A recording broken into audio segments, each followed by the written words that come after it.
नमस्कार. Top news मराठीच्या afternoon महाराष्ट्रमध्ये आपलं स्वागत. पाहुयात महत्त्वाच्या top speed news. Manoj Jarange यांचा उपोषणाचा आज 6वा दिवस. उपोषण सोडण्याबाबत समाजासोबत करणार चर्चा. मध्यरात्री आमदार सुरेश धस आणि मनोज जरांगे यांच्यात भेटीत जरांगेंच्या मागण्यांवर चर्चा झाल्याची माहिती.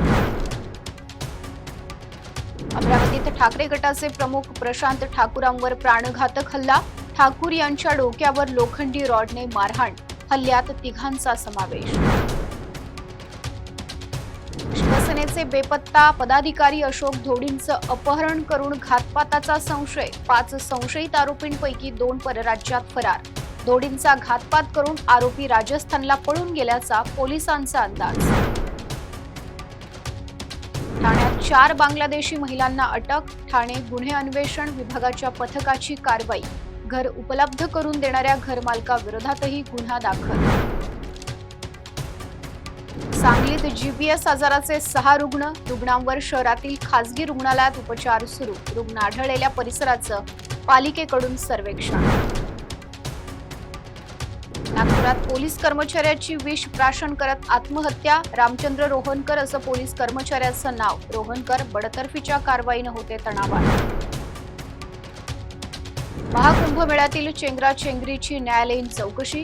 चेंगराचेंगरीत आतापर्यंत 30 भाविकांचा मृत्यू. शेकडो भाविक जखमी. सरपंच संतोष देशमुख यांच्या हत्येला 51 दिवस पूर्ण. आरोपी कृष्णा आंधळे मात्र अद्यापही फरार. आंधळेला शोधून काढण्यात पोलिसांना अपयश. जीपीएस आजाराच्या पार्श्वभूमीवर पुण्यात 25,000 घरांचं सर्वेक्षण पूर्ण. 20,000 घरांना मेडिक्लोर औषधाचं केलं मोफत वाटप. 7 आटोक्यात आणण्यासाठी पुणे महापालिकेचे प्रयत्न सुरू. खासदार सुप्रिया सुळेंची पुण्यातील जीपीएस बाधित परिसराला भेट. पाणी पुरवठा करणाऱ्या स्थानिक जलस्रोतांची केली पाहणी. पुण्यातील जीपीएस रुग्णांची संख्या आता 111 वरून 127 वर पोहोचली. टॉप न्यूज मराठीच्या आफ्टरनून महाराष्ट्रमध्ये इथेच थांबूयात. पाहत रहा टॉप न्यूज मराठी. आपला महाराष्ट्र, आपली बातमी.